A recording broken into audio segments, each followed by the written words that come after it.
Menteri Keuangan Purbaya Yudi Sadewa melakukan pertemuan dengan Dewan Pengawas Badan Pengelola Investasi Daya Anagata Nusantara di Wisma Danantara, Jakarta, pada Rabu, 15 Oktober 2025. Purbaya bilang, dalam pertemuan itu, Danantara masih juga ngotot agar APBN digunakan untuk membiayai pembayaran utang kereta cepat Jakarta-Bandung atau WUS.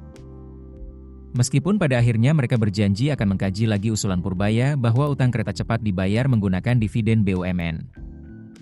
Purbaya mengungkapkan, mereka beralasan menaruh sebagian besar dividen BUMN yang mereka terima tahun ini untuk membeli surat utang atau obligasi pemerintah. Pasalnya, Danantara membutuhkan dana dari imbal hasil obligasi ini untuk mengejar pembiayaan proyek mereka yang akan datang. Keputusan ini pun langsung dikritik Purbaya karena seharusnya dividen BUMN yang nilainya hampir 90 triliun rupiah itu dapat digunakan untuk membayar bunga utang kereta cepat sebesar 2 triliun rupiah per tahun. Selanjutnya Purbaya juga mempertanyakan keahlian pengurus Danantara jika bisanya hanya menaruh dana yang sangat besar di obligasi pemerintah. Namun, mereka menjawab kebijakan itu hanya dilakukan 3 bulan terakhir ini karena tidak sempat buat proyek. Danantara pun berjanji akan mengurangi porsi dividen BUMN untuk obligasi dan akan lebih banyak menggunakan dividen tersebut untuk proyek-proyek yang mendorong pertumbuhan ekonomi. Menurut Purbaya, di dalam klausul perjanjian pinjaman proyek kereta cepat dengan China Development Bank tidak mengharuskan utang dibayar oleh pemerintah. Purbaya juga mengusulkan kepada Danantara untuk nego ulang dengan CDB juga dulu, yang penting struktur pembayarannya clear.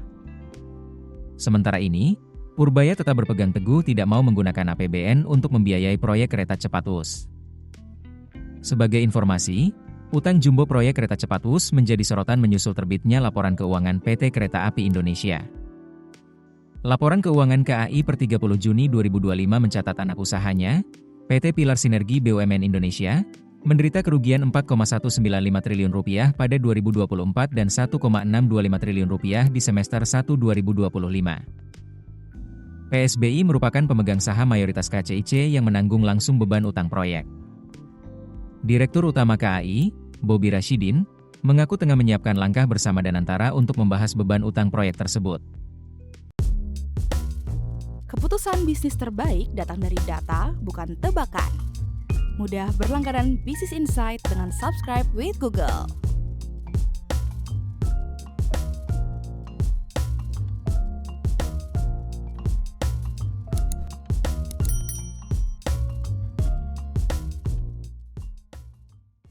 Download aplikasi Kontan sekarang di App Store atau Play Store.